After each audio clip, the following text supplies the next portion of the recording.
This is a British Sten Mark V parts kit I got the other day from Apex Gun Parts.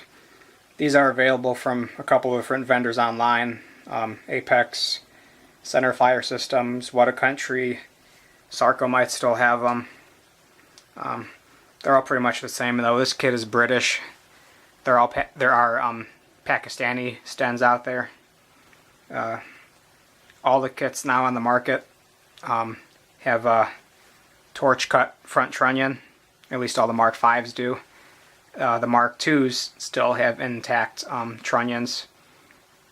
And this was due to the Mark V's being improperly demilled within their first few months or so being sold, and there was a recall, and the ATF went a bit overboard and cut the trunnions on these. I notice I'm also missing some of the barrel, or actually all the barrel pieces on this kit, so I'm not sure if they took all those off too, as kind of going overboard in that recall. But so this is what you get when you order one of these Mark V parts kits. This one I'm going to be building into a semi-auto, either a rifle or a pistol yet. I haven't decided. Or I might do a pistol and then later convert to a rifle, because you're allowed to do that as long as you never enter the SBR configuration. So I just wanted to give a brief overview of this one before I start tearing it apart and removing the scrap receiver and cleaning everything up. So let's check out the individual components here. So starting at the back and working our way forward, one of the distinct features of the Mark V is the wooden buttstock and pistol grip. And notice something right away with this one. I don't think that's right. Pretty sure this end is supposed to be captured under there. It has a brass butt plate. It's got some corrosion and dirt and gunk on there. This was actually just kind of thrown in the bag with the parts kit, and I'm surprised that there's no heavy gouges in the wood, so I think this will clean up nice. I checked in here. Let's see if I can get this open.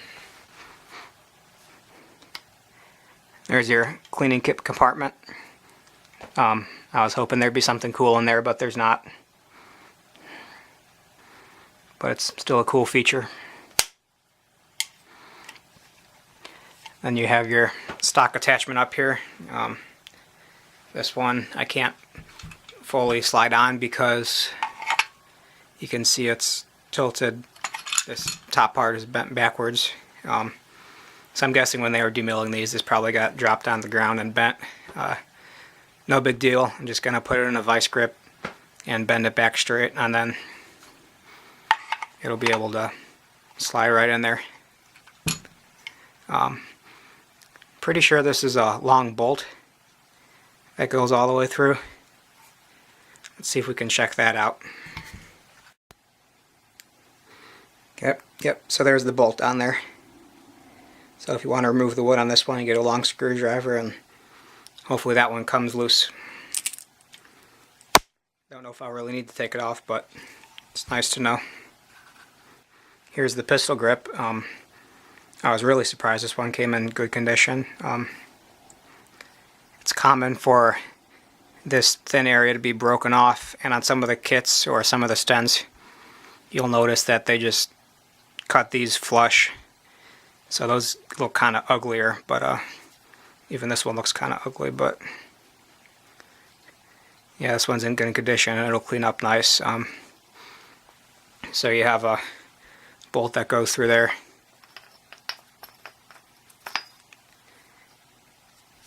And then that'll go into that threaded spot right there.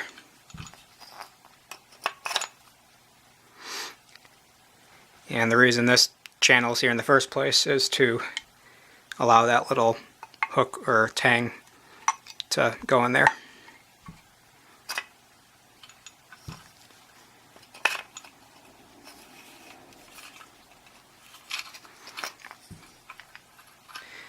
Okay, so moving forward,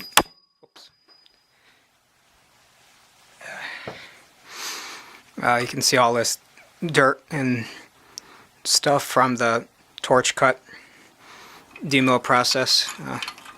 I stored the end cap in here.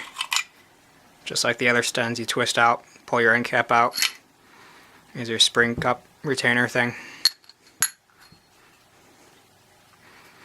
Rear sight. This one's straight. Sometimes they end up crooked. The rear ring on these, you have to be careful when you remove the scrap, because some of these aren't really attached to the lower, so you can end up breaking those off, but that's really no big deal. You can see the tube on this one is spot welded on. So there's 1, 2, 3, 4, 5, 6, 7, 8, 9, 10, 11. 11 spot welds on this one. You can see the dimpling on the other side of the spot weld inside the scrap receiver tube there. This one did come with a milled sear, but I already switched it out for the stamped one, which works better on the semi-auto kits. There's usually a pin type setup that goes through there and gets bent over on each side to retain this lower cover, but this cover is pretty tight on there, so it's not coming off. Compared to a Mark II, it's the same trigger, disconnector / trip lever, same sear. It's all just moved forward to accommodate the rear pistol grip back here. So there's your semi-auto position. Squeeze the trigger and reset. And then you slide it over to the full auto. It moves the trip lever or disconnector out of the way.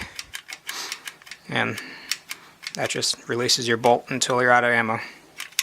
There's a hole there for the bolt lock. That's to lock the bolt forward, I believe. Yep, yes.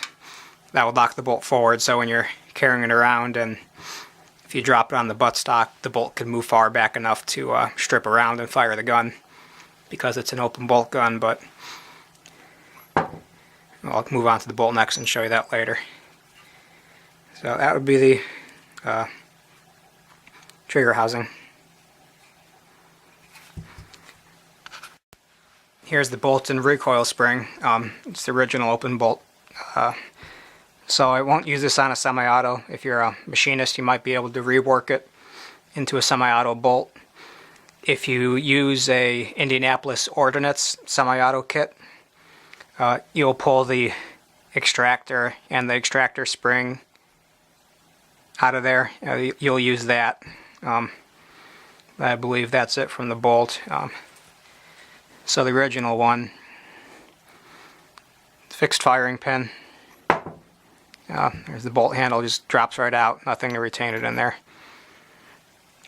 I showed you that bolt locking hole right there. The way that works is you have that groove right there, I think. So when the recoil spring's pushing forward all the time, that little groove right there keeps the bolt handle outward. And if you want to lock it forward, that acts as a detent, and the spring holds the handle in there. And then, so, pull that out, and you can charge it, lock back the bolt. But I won't need this piece. I'll probably sell it to help fund the semi-auto parts. And moving forward, here's the Magwell. See, it says Sten Mark V on it. There's a, looks like a number on the bottom, and it says RTL. I'm sure a collector on here will know what that means. I've read it before, but I figured off the top of my head. So this came disassembled because they pulled off that front trunnion. So your other pieces are right here, here, and here. And we're missing the pin, but it's just a cotter pin.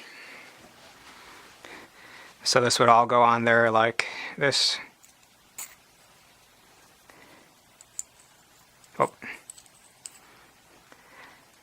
So your spring would have a gap right there.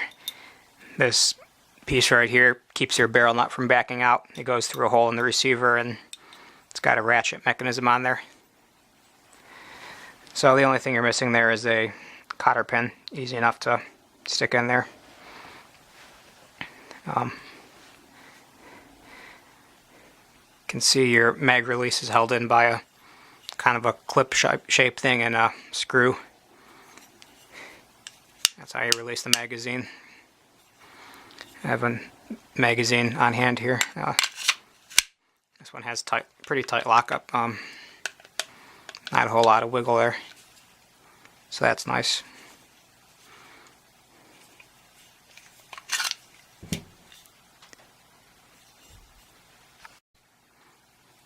And there's this piece which is almost useless, except for you can grab the ejector off of it. Just cut that out. You can use that in your semi-auto kit, or you can buy a new one from Indianapolis Ordnance.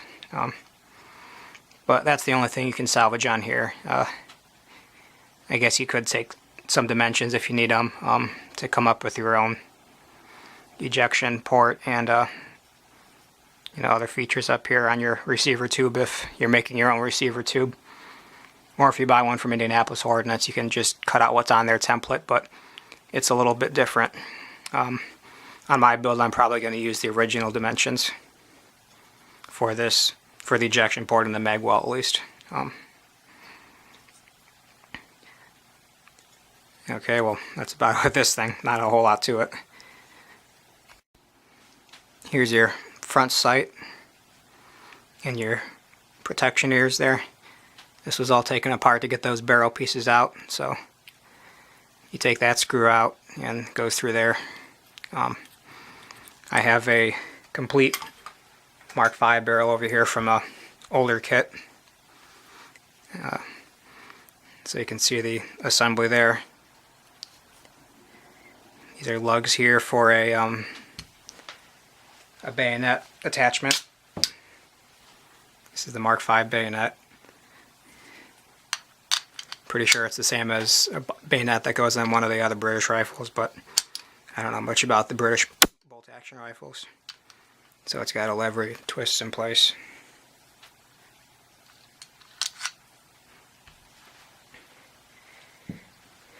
Not visible on the kit that I have is, let's see if I can do this.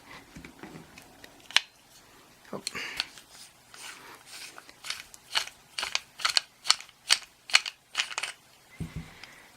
The Mark V barrel is indexed because it has the sight on the barrel, so it's got a groove there. And then going to your trunnion, you have a, there it is, there's the pin that lines up with that to keep your barrel aligned. You can see your barrel nut. Here's the one I got with my kit. This is on the old kit that I have. It's kind of retained by the front sight, so if you want to take the barrel nut off for some reason, you have to take that screw off, take the protector ear off, and then you slide everything else off.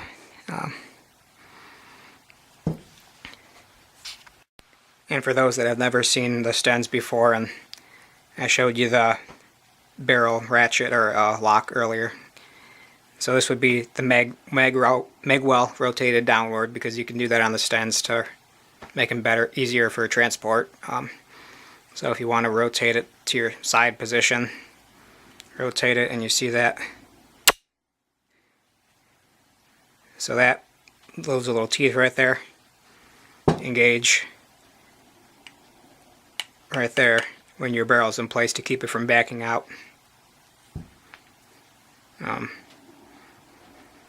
When you put your barrel in, you want to lift up on that plunger and rotate the Magwell down to get this out of the way. Some people will just ratchet their barrel in, but that kind of destroys this part over time. So that was my Sten Mark V kit review. If you're interested in Stens or what it takes to build one of these into a functioning semi-auto, stay tuned. Thanks for watching.